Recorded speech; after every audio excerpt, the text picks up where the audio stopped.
Fantastici.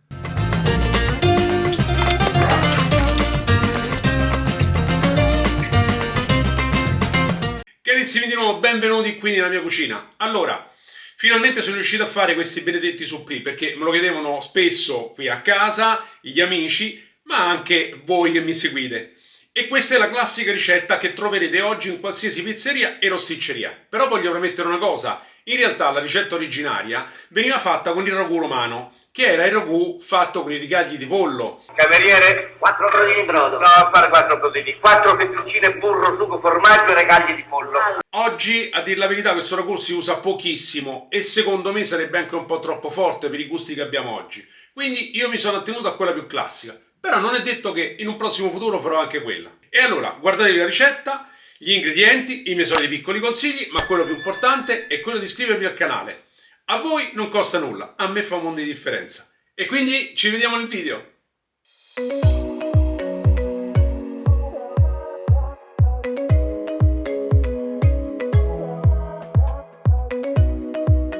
Allora, cosa si deve fare per fare questi meravigliosi supplì?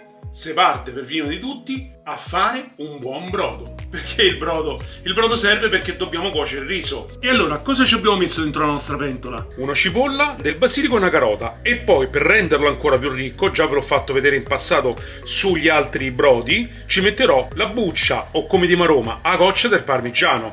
E vedrete che sarà fantastico. Oh, ci ho messo anche un pizzico di sale, Allora, mentre attendiamo che si faccia il brodo, ci vorrà circa una ventina di minuti, parliamo del riso. Si utilizzava un chicco diverso da quello classico per fare i risotti, che serviva proprio per fare o le minestre o in questo caso i supplì, ed è il riso originario. La particolarità di questo riso è che intanto il chicco è un po' più piccolo di quelli classici che noi conosciamo per fare i risotti, ma soprattutto è ricco di amido, quindi rimane molto colloso, e questo ci serve per tenere appunto insieme il riso per fare poi il supplì.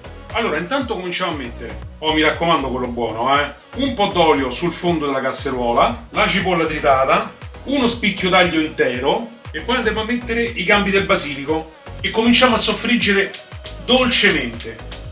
Se vedete che comincia a soffriggere in maniera troppo alta, aggiungete un goccio del brodo che abbiamo preparato prima in modo tale da stufarlo piano piano. Un'altra cosa, quando utilizziamo il prodotto e stiamo cucinando per noi, non risparmiamo sulle cose che veramente non c'è bisogno di risparmiare. Il pomodoro, già ve l'ho fatto vedere altre volte. Io utilizzerò un San Marzano DOP dell'Alto Sarnese. Costerà qualche cosa di più, ma stiamo parlando di 50 centesimi di più di quello che comprate normalmente in bottiglia a 65 centesimi in offerta. Perché? Ma poi può costare veramente 65 centesimi la passata di pomodoro, ma da dove arriva? Quindi prendete qualche cosa che magari vi costa €1, €1,50 ma è migliore in assoluto. Ricordatevi che questa roba la mangiate voi e quindi trattiamoci bene. La cipolla si è stufata per bene, adesso andremo ad aggiungere il pomodoro. Vedete quello che vi dicevo prima, guardate che è il San Marzano, guardate che belli, questi potete spragnare così, come si dice a Roma, a mano, guarda che spettacolo. Vai. Allora, qui la cottura del riso è completamente diversa da risotto. Come avete visto, sul fondo di cottura non ci sono andato a mettere riso e poi l'ho tostato, ma ci ho messo il pomodoro. Perché? Perché noi faremo una cottura per assorbimento, ovvero una volta che il pomodoro sarà pronto, ma ci vorranno circa 5 minuti, non di più, noi andremo a mettere il riso. Questo perché? Perché cuocendo il riso all'interno del pomodoro assorbirà tutto il gusto del pomodoro, del basilico, dell'aglio e della cipolla che abbiamo messo all'interno della cosa. E uscirà qualcosa di fantastico e sarà bello saporito, quello che vogliamo noi. Allora andiamo a metterci un pochino di sale e andiamo a togliere l'aglio e i gambi del basilico. Allora, visto che ho utilizzato il pelato, lo vado a frullare adesso. Se invece utilizzate la passata, di questo chiaramente non ce n'è bisogno. E ora andiamo a metterci il riso. La cottura di questo riso mi dice che sono circa 15 minuti, però io non lo farò cuocere fino al limite, perché poi ricordiamoci che andrà pure fritto e quindi si cuocerà anche nella frittura. Quindi lo tireremo fuori un paio di minuti prima. Allora mi raccomando, il riso giratelo sempre, è come quando fate il risotto, quello classico. Ora che vedete che si è asciugato, si è fatto più asciutto, allora qua utilizziamo il brodo che abbiamo preparato prima. Ecco qua. E continuiamo la cottura.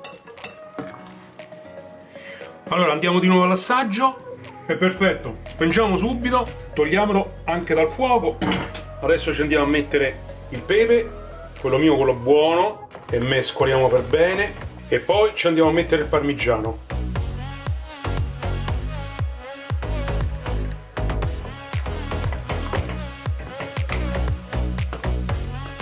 Io ce ne metto un altro po', perché a me piace bello saporito, ma non esagerato, ecco perché prima ci ho messo poco sale. Allora prendete una placca da forno classica, ci mettete sopra un foglio di carta da forno e ci andiamo a mettere il nostro riso per farlo raffreddare. Allargatelo per bene. Adesso lo lasciamo raffreddare così. Una volta che si è raffreddato completamente lo andremo a mettere anche in frigorifero, in modo tale che così si compatterà ancora meglio e sarà più pratico fare i supplì. Allora, stiamo facendo intanto raffreddare il riso. Allora, a questo punto ci cominciamo a tagliare a tocchetti la mozzarella. Voglio premettere una cosa, fatela asciugare bene, nel caso la potete mettere in un colino e gli fate scolare il latte. Allora, per cominciare ci dobbiamo bagnare bene le mani. Le inumidiamo per bene. E poi prendiamo un po' del nostro riso,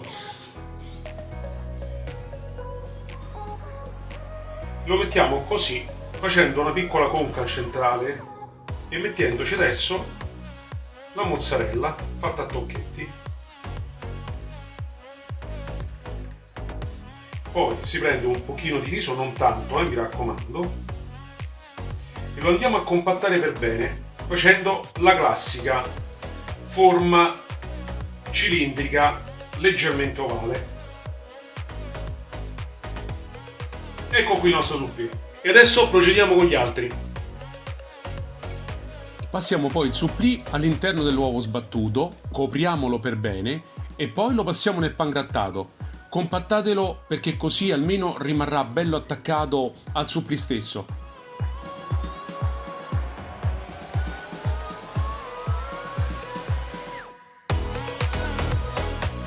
Allora, adesso scaldiamo l'olio. Mi raccomando, non mandatelo a fuoco altissimo perché poi altrimenti raggiunge una temperatura troppo elevata. Deve essere la temperatura, diciamo, l'ideale sarebbe 170 gradi. È chiaro che si farà a occhio, però cercate di non alzarla troppo la temperatura, altrimenti poi si rischia di bruciare fuori e non sciogliere la mozzarella dentro.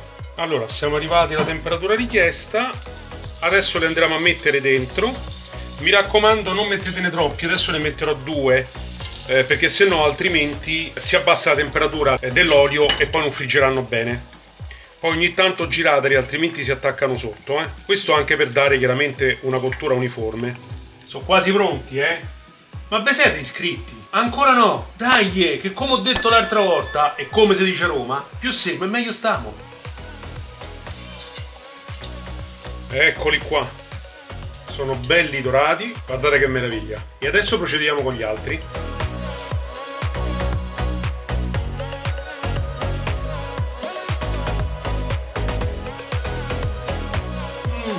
Buonissimi.